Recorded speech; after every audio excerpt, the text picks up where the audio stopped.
You haven't eaten in 2 days. You know exactly where the herd is. You tracked it yesterday. You mapped the route in your head, and now all you have to do is get there. Then it starts raining.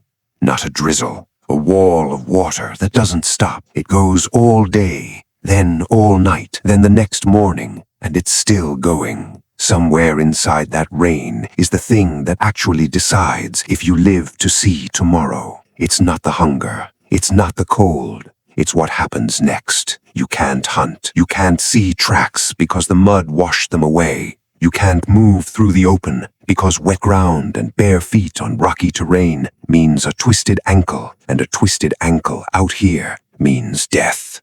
The river near your camp is rising, and the fire, the one thing keeping you warm, keeping predators away, and keeping you alive, is now starting to struggle. You're not bored, you're trapped. For most of human history, rain wasn't an inconvenience, it was a crisis. Today, when it rains, you close your window, make some coffee, maybe grab a blanket, and open Netflix. You get cozy on the couch, start wiggling into that perfect spot, and just sink in. For you, rain is just background noise. It makes you feel calm, makes you feel sleepy. You might not even make it through the episode. But for a human being 50,000 years ago, that same rain, the exact same sound you're falling asleep to, could kill you in 3 different ways before it even stopped. The first one is cold. A wet human loses body heat up to 25 times faster than a dry one. Without clothing, without waterproof shelter,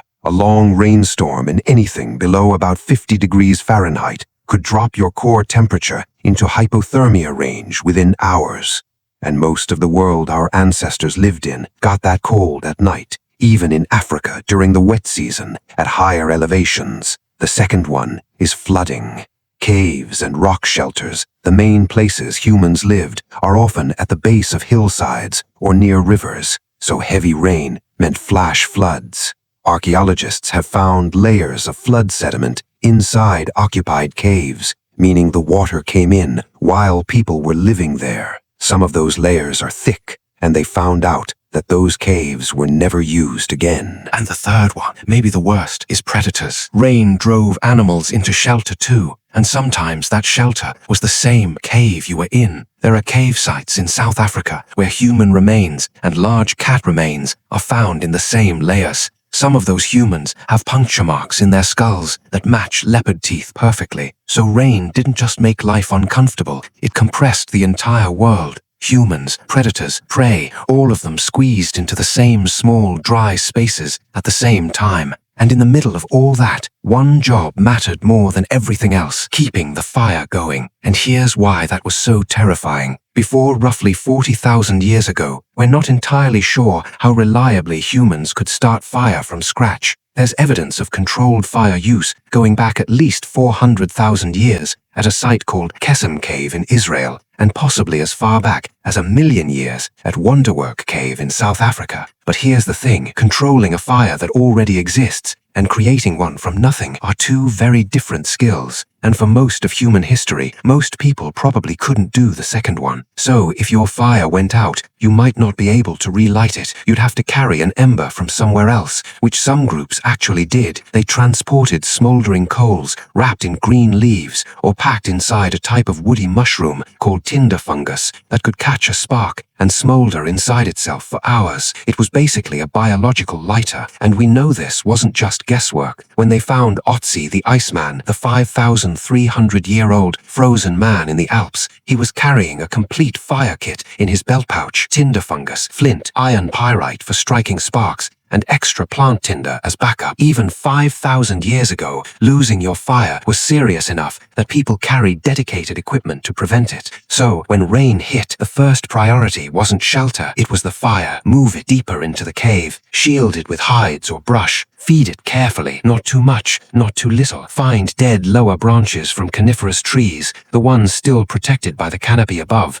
usually still dry underneath. Split open wet logs to get at the dry wood inside. Use birch bark as kindling because birch contains a chemical called betulin that actually burns even when it's wet. One person's entire job during a rainstorm might have been just sitting next to that fire for hours, feeding it, shielding it, making sure it didn't die. Because that fire was everything. It was warmth, light, safety, cooked food, and the center of every social interaction the group had. Letting it go out wasn't just careless, it was potentially fatal for everyone. All right, so the fire is going, and you're mostly dry, but you cannot leave. So what do? You make things. The archaeological record is very clear on this. Caves and rock shelters are absolutely packed with evidence of manufacturing. Stone tools in every stage of production. Piles of flaking debris, those tiny chips of rock that fly off when you're shaping a tool, found concentrated in specific spots inside caves,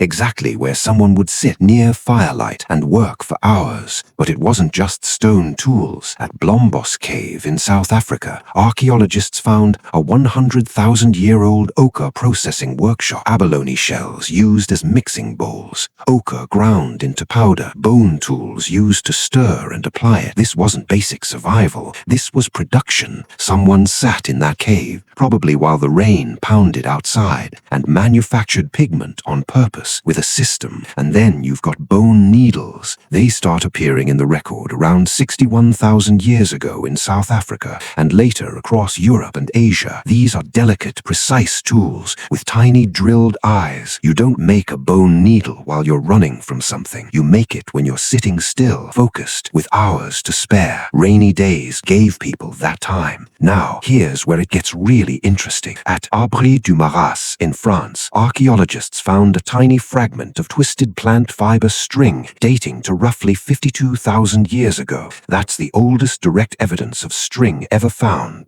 And then, at Hohlefels Cave in Germany, they discovered a 35,000-year-old tool carved from mammoth ivory with 4 holes and spiral grooves designed specifically for twisting plant fibers into rope. Someone sat in that cave and carved a dedicated rope-making machine. Making rope is slow, repetitive, and requires patience. It's the perfect bad weather task, and rope changed everything. It let you tie things together, build better shelters, create snares and traps, bind tools to handles. An incredible amount of human technology runs on string, and string was almost certainly invented by someone stuck inside, waiting for rain to stop. Taking it home, and the bedding was periodically burned and replaced to keep it clean. 77,000 years ago, people were already doing pest control. But here's where the story takes a turn that nobody expects, because all of that, the tools, the rope, the bedding, that's the practical stuff. What came next is something else entirely. The art. The Chauvet Cave in southern France contains paintings that are roughly 36,000 years old. Lions, horses, rhinos, bears, drawn with a level of skill and observation that still shocks people today. The artists understood anatomy, movement, perspective. Some of the animals are drawn mid-stride, muscles tensed, heads turning. These aren't doodles. These are the work of people who watched these animals for thousands of hours and then recreated them from memory, deep underground by firelight. And Chauvet isn't alone. Lascaux, Altamira, Sulawesi in Indonesia, where cave art dates to at least 45,000 years ago, making it the oldest known figurative art in the world. But here's what makes this really interesting. These paintings aren't at the entrance of the cave, where you'd sit for shelter. They're deep, sometimes hundreds of meters in, through narrow passages, in chambers you'd have to crawl to reach. Someone carried animal fat lamps into total darkness and painted. And think about that for a second. Nobody does that when the weather's perfect and the hunting's good. You do that when you can't go outside, when the rain has been falling for 2 days, and you've already sharpened every tool you own, and there's nothing left to do but go deeper into the dark and create something. Now, we can't prove that cave art was a rainy day activity, but the logic holds together. The most creative explosion in human prehistory happened in the exact places where people were most likely to be stuck inside for extended periods. And that leads to something even bigger. Rain didn't just create art, it might have created culture itself. Think about it. What happens when 15 to 30 people are forced into a confined space together for days with nothing to do? You talk, you listen, you share information. In 2014, anthropologist Polly Wiesner published a study where she compared daytime conversations and nighttime fireside conversations